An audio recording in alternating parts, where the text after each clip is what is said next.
Vous écoutez le podcast Altitude, un podcast pour femmes ambitieuses qui veulent s'actualiser, se dépasser et s'épanouir. Ici, on croit fermement que c'est votre attitude, bien avant vos aptitudes, qui vous mèneront au succès. Animé par l'entrepreneur et auteur de best-sellers Karine Ruel, ce podcast est une série de conversations audacieuses avec des leaders qui ont osé et qui ont réussi. Donc, si vous voulez élever votre état d'esprit et vos stratégies pour qu'enfin vous puissiez créer la vie et l'entreprise dont vous avez toujours rêvé, vous êtes au bon endroit. Bienvenue sur le show. Cet épisode vous est présenté par le Journal de vie, l'outil ultime pour vous aider à améliorer constamment votre bien-être et votre bonheur grâce à des techniques inspirées de la psychologie cognitivo-comportementale et de la psychologie positive qui sont simples, efficaces et prouvées. Le Journal de vie est bien plus qu'un journal de gratitude. Il vous offre des exercices quotidiens pour vous aider à renforcer votre confiance en vous, instaurer de saines habitudes de vie et entraîner votre cerveau à penser plus positivement.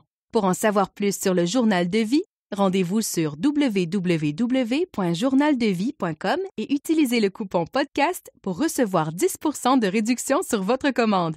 Revenons maintenant à Karine. Allô, allô! J'espère que vous allez bien. Je viens tout juste de rentrer de vacances. J'ai passé 2 jours et demi au Cielo Glamping Maritime ici en Acadie. Ça se situe à Shippagan, le Cielo. Et on a passé un moment vraiment très ressourçant, mon mari et moi. J'avais besoin de reconnecter à la nature. J'avais besoin de reconnecter à mon mari aussi, de juste passer ces moments-là, juste lui et moi. C'est certain qu'on s'est ennuyé des enfants incroyablement, mais ça fait un bien énorme et je vous invite fortement, vous aussi, à faire des petits getaways en couple comme ça. Est-ce que vous en faites? Ça serait un bon sujet d'épisode. Aujourd'hui, on commence de façon un peu différente. J'ai envie de vous lire une review qui a été laissée sur le podcast Attitude sur l'application podcast qui se retrouve sur votre cellulaire parce qu'il y en a plusieurs qui ne savent pas. J'ai été surprise de ça, mais il y a plusieurs personnes qui ne savent pas. Donc, si vous m'écoutez via le site web du podcast, bien, sachez que sur votre cellulaire, vous avez une application podcast où vous pouvez retrouver le podcast Attitude et vous pouvez aller me laisser un 5 étoiles et un commentaire. Et aujourd'hui, j'ai envie de lire le beau commentaire de Naomi Caron qui a laissé comme titre de commentaire « Amazing ». Alors, Naomi nous dit « Ah, Karine, quelle belle énergie, transparence, sagesse, les mots me manquent. J'adore ton podcast. Je pourrais t'écouter pendant des heures et des heures, tellement authentique. Un podcast qui me met le feu au cul. Yes! Mais surtout qui nous permet de devenir comme une de tes meilleures amies. On sent que tu nous parles comme tu te parlerais. J'adore. Bravo, femme mille. Je recommande ce podcast à toutes les femmes ambitieuses. Un énorme merci, Naomi. Puis un énorme merci à tous ceux qui laissent des reviews comme celle-là, des commentaires comme ceux-là, parce que moi, ça m'indique si je suis sur le bon chemin pour vous servir, si ce que je fais. Ce sont les bons sujets aussi. Quand vous repartagez sur les réseaux sociaux, moi, ça m'aide énormément à donner une bonne direction pour être capable justement de vous créer du contenu vraiment pertinent qui vous aide à vous élever. Et tout dernièrement, j'ai fait un reel sur Instagram parce que Instagram, c'est vraiment ma plateforme favorite, là. Je suis quelqu'un de spontané, dynamique. Donc, moi, de faire des reels ou de faire juste des petits lives ou juste des petites stories ici et là, pour moi, c'est une belle façon de communiquer avec vous, de connecter avec vous, puis que je trouve facile, puis qui fait aller ma créativité. Donc, j'adore vraiment beaucoup. Et il y a pas si longtemps, j'ai fait un reel justement sur les 4 façons, sur les 4 façons de créer une... mon Dieu, excusez, je cherche mon titre, puis là, je me perds dans mes mots. Je voulais avoir le bon titre. 4 façons d'établir des limites avec vos clients. Fait que j'ai fait un petit Reels là-dessus et mon Dieu, les commentaires, ça arrêtait plus et j'ai eu des messages en privé. Puis là, j'ai vraiment comme vu que, OK, il n'y a pas juste moi qui trouve ça problématique dans ma vie. Souvent, c'est les contenus que je crée puis les podcasts et tout ça, c'est souvent parce que moi, ça me crée un problème dans ma vie tout de suite. C'est vraiment des solutions que j'ai réussi à trouver et tout ça, ou bien dans la vie de mes clients de coaching. Et ça, je sais que c'en est une des problématiques. Mettre des limites saines entre vous et vos clients. La problématique qui ressort souvent de ça, c'est le people pleaser en nous, donc la personne qui veut plaire à l'autre personne, donc pas dire non, tu sais, un client qui t'écrit à 11h le soir, bon, on va y répondre quand même parce que, mon Dieu, tu sais, je veux pas qu'il pense que tu sais, je veux pas lui offrir du bon service, mais qu'est-ce que tu penses que ça fait après un moment donné, ça? Ça cause du stress, de l'anxiété, ça finit par créer une perte de joie, tu sais, et ça va tellement plus loin que ça tue la créativité de votre business, donc hyper important, ce sujet-là, d'apprendre à se respecter. Tu sais, je vous demande une question tout de suite, là. Est-ce que c'est vous qui contrôlez votre business ou est-ce que c'est votre business qui vous contrôle? Et souvent, quand on est entrepreneur puis qu'on veut partir en business, la raison première de celle-là, c'est souvent pour être à notre compte, pour pas avoir à rendre de compte à personne, pour être son propre boss, pour avoir de la liberté, de la flexibilité. Et de fil en aiguille, souvent, on se retrouve dans cette situation-là. Et moi aussi, je me suis retrouvée dans cette situation-là où est-ce que mes barrières étaient vraiment très minces. C'est pas juste avec mes clients, mais aussi avec les personnes avec qui je travaille. Donc, c'est facile. Tu sais, les gens ont accès à nous vraiment très facilement sur notre Instagram, notre Facebook. Donc, puis en plus, cher Facebook, il nous oblige à répondre. Et ça, moi, ça m'enrageait au début, là, parce que souvent, des gens, pas souvent, mais moi, ça m'arrivait, là, des fois, il y a des messieurs pas rapport qui me laissaient des messages dégueulasses, tu sais, comme des niaiseries, là, des gens que tu veux pas dans ton inbox. Puis, tu sais, quand on ne répondait pas, anyway, ça avait un rapport avec l'algorithme et tout ça, puis j'étais comme, hey, je vais pas commencer à être obligée de répondre à tout le monde juste pour plaire à Facebook. Mais il y a c'est ça, un des gros problèmes, c'est le people pleaser, de toujours vouloir plaire aux autres, de pas être capable de mettre des limites. Donc, comment est-ce qu'on fait pour mettre des limites? Donc, j'ai 4 différentes solutions pour vous. Puis, une chose là, que je vais vous dire directement en partant, là, c'est lorsque vous commencez à mettre des limites, ben, vous montrez l'exemple. Vous montrez un exemple de professionnalisme, d'équilibre. Donc, c'est hyper positif. Donc, en partant, là, je sais qu'il y en a qui vont commencer peut-être avec la mâchoire serrée, de dire « Oh, il va falloir que je commence à changer comment j'ai toujours agi avec mes clients. » Il y en a peut-être aussi qui viennent juste de lancer leur entreprise. Donc, ce podcast ici est hyper important aussi parce que vous allez apprendre à mettre des limites du début. Et des fois, on en met du début, puis des fois, tiens, on perd le contrôle. Ben, c'est correct, on s'en reprend, on évolue, on change, on s'améliore, c'est juste normal. Donc, la première façon d'établir des limites avec vos clients, c'est de nommer vos limites. Mais oui, aussi simple que ça. Nommez vos limites, éduquez vos clients. Ce qui va de soi pour vous, là, c'est peut-être pas nécessairement ce qui va de soi pour votre client. Tu sais, vous avez peut-être pas la même éthique de travail, puis c'est correct, on est tous différents, mais ce qui était important pour vous est peut-être pas important pour l'autre. Peut-être que pour vous, à partir de 4-5 heures, c'est terminé. Vous fermez votre cellulaire, vous fermez tu sais, vous allez plus voir vos courriels parce que vous voulez passer du temps avec, je sais pas moi, votre amoureux, amoureuse, vos enfants le soir. Mais il y en a peut-être d'autres personnes qui ont peut-être pas nécessairement de vie de famille, puis pour qui c'est pas important. Ils aiment travailler le soir. C'est peut-être même le rythme, hein, tu sais. Il y en a qui travaillent moins le matin, qui vont travailler le soir en tant qu'entrepreneur, tu sais. On est tous différents. Donc, d'éduquer vos clients, aussi simple que ça. Tu sais, je pense souvent à l'exemple quand je dis ça, là. Qu'est-ce qui va de soi, puis ce qui est flagrant pour vous, qui fait juste mettons, pas de sens ou qui fait du sens, c'est peut-être pas aussi clair pour votre client, mais je donne souvent l'exemple du chum. Hein? Comment de fois, moi, il y avait beaucoup de choses dans la maison, je suis comme, ben, c'est flagrant, Dave va savoir ça, j'ai pas besoin de lui dire. Non, je dois quand même lui dire.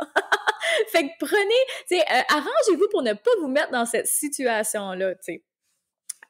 J'avais une amie coiffeuse qui m'écrivait puis qui me disait wow, juste ce week-end, tu sais, on est samedi après-midi et j'ai déjà reçu 11 messages de mes clients. Tu sais, comment est-ce que je fais pour gérer ça? Et ça arrive pour elle, ça arrive pas juste pour elle, ça arrive pour plein de monde. Ce qu'il faut comprendre, c'est qu'on n'est pas obligé de répondre tout le temps, tout de suite. OK? Puis de nommer vos tu sais, admettons, quand vous avez votre client, mettons, on prend l'exemple de la coiffeuse ici, après avoir terminé le service, la coupe, tout ça, bon, mais si tu veux placer ton autre rendez-vous ou s'il y a quelque chose, tu peux m'écrire, bien sûr. Peut-être c'est la façon de communiquer, ça veut dire votre façon de communiquer qui est la plus simple avec vous, la plus efficace, puis de leur dire, mais je ne réponds pas les soirs et la fin de semaine. Fait que, tu sais, si tu m'écris puis ça prend 2 jours avant que je te réponde, c'est tout à fait normal. Tu sais, juste ça, juste de l'avoir dit, c'est fait, c'est clair, il n'y a pas de malentendu. Donc, la deuxième façon, il y a bien beau de le dire, mais je veux aussi que vous le nommiez et que ce soit visuellement inscrit quelque part, OK? Que ce soit dans votre bureau, que ce soit, moi, par exemple, tu sais, je spécifie, là, moi, mais quelque chose qu'il faut que, même moi, que je travaille, là, quand je fais ça, je suis comme, hey, c'est vrai, moi aussi, je devrais faire ça parce que je sais que Dave le fait. Mais par exemple, l'écrire sur votre autorépondeur, dans votre courriel, ça, c'est une super de bonne façon. Moi, c'est quelque chose qui me stressait vraiment beaucoup, puis que, tu sais, maintenant, je suis capable de me permettre d'engager une assistante qui m'aide énormément à répondre aux courriels parce que moi, le service client, c'est hyper important. C'est important depuis le début de mon entreprise et ça va être important tu sais, comme ce qui était important est aussi important aujourd'hui, était important au début est toujours aussi important aujourd'hui. Donc ça, moi, ça me stressait. Mais qu'est-ce qui arrive quand on commence justement à gérer tout comme des urgences? Ça, c'est une question que j'ai eue aussi sur le Reel. Qu'est-ce qu'on fait quand tout commence à être une urgence? Où est-ce qu'on met les limites? Ben, les limites, elles commencent par vous. Elles commencent par vous. Elles commencent par créer une structure et à déléguer ce qui est délégable, OK? Techniquement, oui, c'est une urgence de répondre au client s'il arrivait quelque chose avec sa commande, peu importe. Oui, c'est important de lui répondre le plus rapidement possible, mais je suis juste une humaine et je ne peux pas tout faire. Donc, qu'est-ce que j'ai fait? J'ai mis en place, j'ai engagé quelqu'un qui est en charge de répondre aux courriels dans un délai de 24 heures. Ce que je pourrais faire encore mieux aussi pour me structurer, je pourrais mettre dans mon autorépondeur aussi que les personnes qui m'écrivent peuvent s'attendre à un délai de 24 à 48 heures. Parce que sinon, on commence à tout gérer comme une urgence et ça devient vraiment brûlant. Donc, j'aimerais que ces limites-là que vous vouliez établir, que ce soit inscrit sur votre site web, sur votre page de vente. Ça, c'est quelque chose que je fais tout le temps, par exemple, sur mes pages de vente, sur mes contrats. Puis même à mes clients, je leur fais faire le format et la promesse de leur offre. Mais c'est très important de pas juste dire ce que le service comprend, c'est aussi de dire ce que le service ne comprend pas. Par exemple, je pense encore à la coiffeuse. C'est, mettons qu'une personne vient pour une teinture. Bon, la personne veut être blonde. Bon, la coiffeuse fait sa job, la cliente sort de là, elle est blonde. La cliente rappelle 3 jours après, « J'aime vraiment pas ça, le blond, ça me fait pas bien, mon chum trouve que c'est laid, pourrais-tu refaire mes cheveux? » Ben, j'en connais beaucoup qui disent oui. Moi, ça serait non. Tu m'as demandé pour être blonde, t'es blonde. Si tu veux être brune, ben, il va falloir faire un autre rendez-vous. Il va falloir repayer à nouveau. Fait qu'est-ce qu'il y en a qui se reconnaissent dans cet exemple-là? Là, c'est ça que c'est l'exemple de la coiffeuse, mais ça s'applique dans plein de choses. Ça s'applique dans tellement de business, dans toutes les business. Fait que je suis certaine que là, il y a des petits déclics qui se sont faits.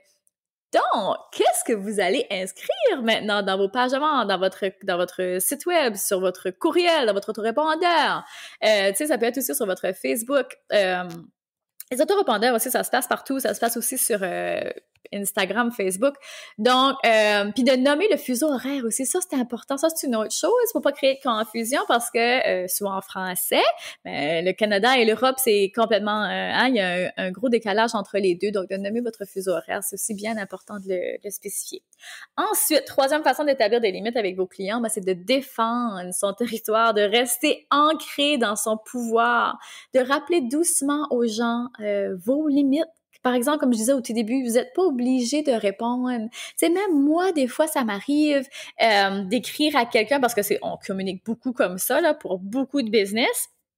Je vais écrire à la personne, mettons, il est tard, ça vient de me cliquer, ou il est hyper de bonne heure le matin, ça me clique. Je sais que si je le fais pas tout de suite, je vais l'oublier. Ben, je le marque à la personne. Je m'excuse de t'écrire, mais c'est juste, je vais pas oublier. Et là, comme je suis pas stressée, tu me réponds quand tu as le temps, tu sais. Mais vous, quand vous voyez ces messages, OK, peut-être que la personne qui vous écrit, tu sais, moi, dans mon message, c'était clair que tu n'es pas pressé, mais je sais qu'il y en a qui vont écrire et s'attendre à une réponse genre là. Mais vous n'êtes pas obligé, OK? Ça, c'est de venir travailler sur votre estime de vous et sur vos limites. Donc, lorsque vous créez des limites, OK, ça, c'est vraiment très important, guys.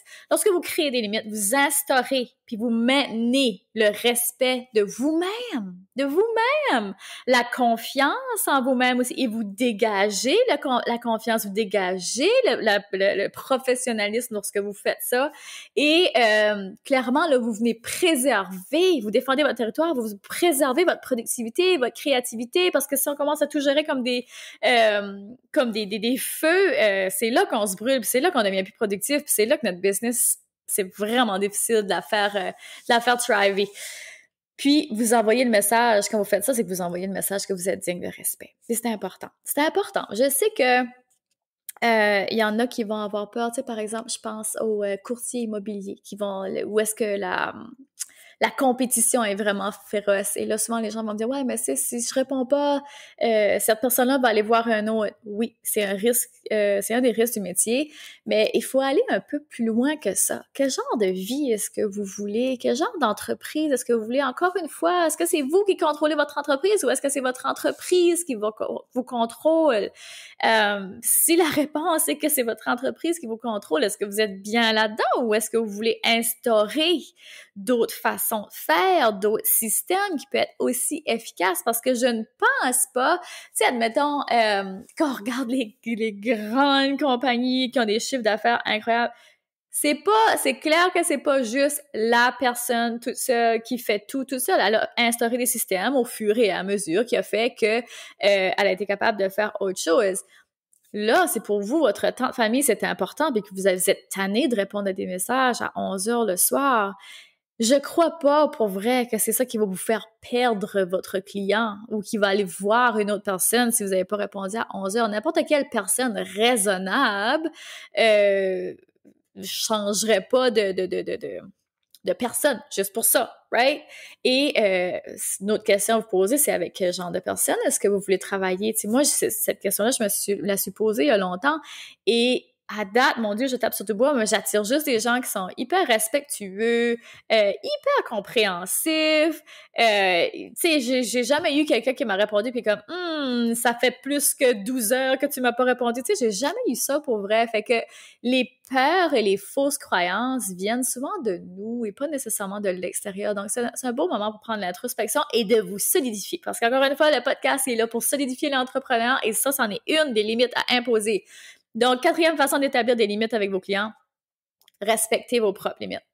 Si tes limites ne sont pas solides, si c'est clair que certains clients vont en prendre avantage.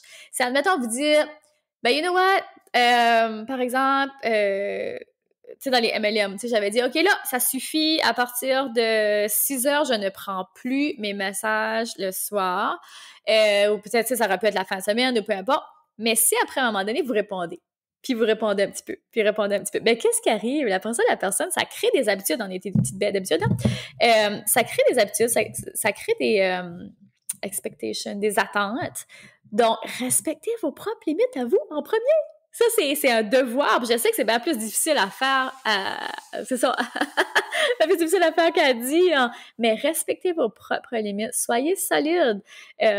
Travaillez sur un plan qui fonctionne pour vous. Revoyez vos valeurs. Revoyez votre vision. Tout ça, ça fait partie d'un grand tout. Donc, en conclusion, pour terminer, je vous donne un petit défi. Je vous donne comme défi d'écrire une limite. Juste une, que vous allez respecter à partir d'aujourd'hui. Mais genre une difficile, là. Une que vous avez vraiment de la difficulté puis qui vous amène beaucoup de répercussions négatives. Donc, c'est celle-là que je vous invite à noter et je vous invite même à me la partager. Si vous voulez même la partager sur Instagram, moi, c'est la plateforme, comme je vous disais, que j'utilise vraiment beaucoup et quand je vois vos partages, j'adore ça. Ça me permet vraiment d'avoir une connexion avec vous. Donc, venez me dire quelle est la limite que vous allez respecter à partir d'aujourd'hui. Puis quand on le dit, c'est souvent là qu'on l'applique aussi. Donc, j'ai hâte de voir vos réponses. Je vous laisse là-dessus. Je vous invite à laisser, encore une fois, une review. Je vous reviens avec ça parce que c'est hyper important pour nous, pour qu'on soit capable de se faire connaître et partager le podcast à plus de femmes d'altitude possible. Donc, sur ce, je vous dis un énorme merci d'avoir été là et je vous dis à très bientôt! Vous venez d'écouter le podcast Altitude. Pour ne rien manquer des prochains épisodes, abonnez-vous au podcast et cliquez sur le 5 étoiles. Vous pouvez aussi consulter nos outils gratuits créés pour vous au www.podcastaltitude.com. Merci d'avoir été là et à très bientôt dans le prochain épisode Femmes d'Altitude.